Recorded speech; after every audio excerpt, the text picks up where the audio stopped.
tant qu'on n'aura pas fait la réconciliation avec notre génie propre, tant qu'on n'aura pas restauré notre spiritualité authentique, tant qu'on n'aura pas l'intuition qui nous permet de voir et de connaître notre environnement, pour qu'on dise, le palmier qui est là, voilà les missions qui lui sont dévolues. Les herbes qui sont là, voilà les missions. Qu'est-ce que nous faisons? Et ajouter avec tous ceux qui se réclament intellectuels, pour qu'on puisse justement théoriser toutes ces valeurs ancestrales, qu'on puisse moderniser ça, pour que toutes ces valeurs-là, dans la modernité, nous permettent d'être en compétition sur le plan international. L'avion d'aujourd'hui d'Airbus, croyez africain, fabriqué par les Américains, ce n'est pas comme l'avion de 1940. C'est que quelque part, ça a évolué. Mais nous devons partir d'une fondation et on y met de la réflexion, on y met de la théorie, on y met de la modernisation. Et au fil du temps, parce qu'on aura notre génie qui va nous éclairer, qui va nous ouvrir les yeux, à ce moment-là, on va résoudre les problèmes. C'est comme ça, croyez africain, dans un pays comme l'Inde, personne ne peut être dit ministre de la Santé si lui n'est pas un guérisseur traditionnel. On cherche un guérisseur traditionnel qui a des compétences et c'est lui qui devient ministre de la Santé parce qu'avec lui, on va identifier les plantes. Il connaît aussi ses collègues, on va identifier les plantes médicinales qui ont des vertus. On ne peut pas être ministre de la recherche scientifique si on n'est pas sorcier. On ne peut pas être ministre, c'est pas de la culture si on n'est pas féticheur. Voilà. Et le jour viendra où les féticheurs vont sortir, les sorciers vont sortir, les guérisseurs vont sortir, avec les scientifiques, avec les chefs coutumiers, avec tous ces intellectuels. Nous, ensemble, nous pouvons sauver notre mère patrie. Merci. Que si l'Afrique est unie, nous aurons au moins 5 millions de militaires. 5 millions de militaires. Nous aurons 7 millions de réserves, de militaires réservistes. Parce que vous avez déjà les hommes. Eh bien voilà, nous aurons 3 000 milliards de dollars de produits intérieurs bruts. Nous serons devant la France, devant la Grande-Bretagne, derrière l'Allemagne, le Japon, la Chine et les États-Unis. Ne serait-ce que lorsqu'on est ensemble. Alors maintenant, si nous sommes réunis, nous allons mettre en place ce qu'on appelle la Caisse africaine de péréquation pour construire les équilibres. Parce que l'Afrique a 5 régions. Il y a le nord, le sud, l'ouest, l'est et le centre. Le centre est à genoux.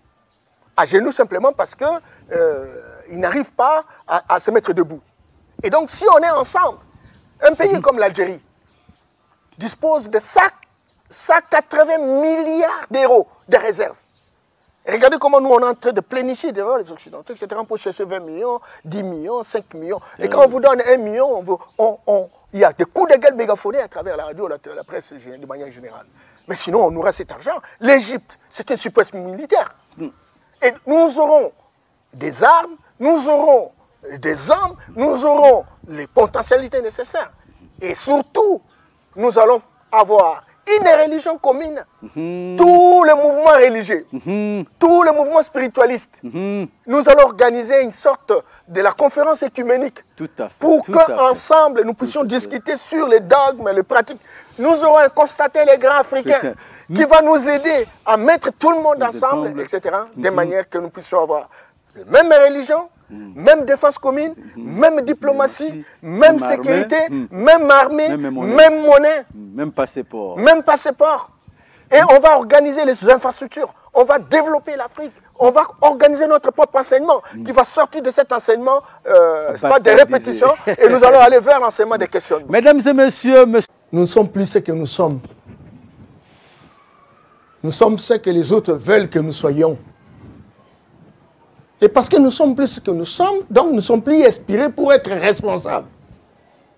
Être responsable suppose avoir la capacité de mieux connaître sa société, avoir la capacité d'identifier les problèmes de sa société et avoir la capacité de résoudre les problèmes de sa société.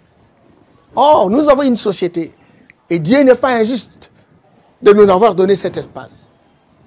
Mais nous prenons la sagesse des autres, nous prenons les réponses des autres, et nous les appliquons dans notre société.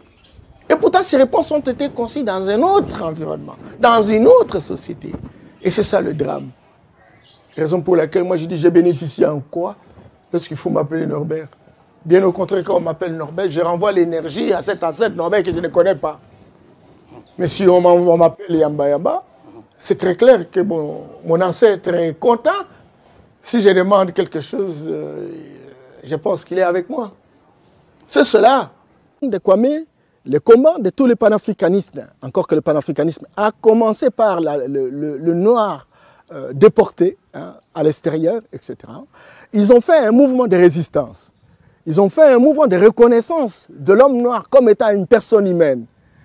Mais ils n'ont pas fait un mouvement non seulement de libération, mais de lutte contre la pauvreté, n'est-ce pas, des Africains. Nous avons demandé les indépendants, nous avons demandé la reconnaissance des Africains, nous avons résisté vis-à-vis des différentes agressions, mais nous n'avons pas organisé les choses pour lutter contre la pauvreté. Parce qu'aujourd'hui, les Africains sont tous pauvres. Alors, qu'est-ce qu'il faut faire pour que non seulement nous résistons par rapport à notre absorption, mais nous luttons contre la pauvreté. Ça, c'est la spécificité de la nouvelle vision, où nous disons qu'il faut une intelligence économique, il faut une intelligence politique, il faut une intelligence culturelle, il faut une intelligence spirituelle, et la synergie gagnante entre ces différentes intelligences va permettre à ce que nous puissions nous assumer avec une pensée autonome, avec une spiritualité authentique, avec un rétablissement de la conscience historique pour que nous puissions relever le défi. Merci beaucoup.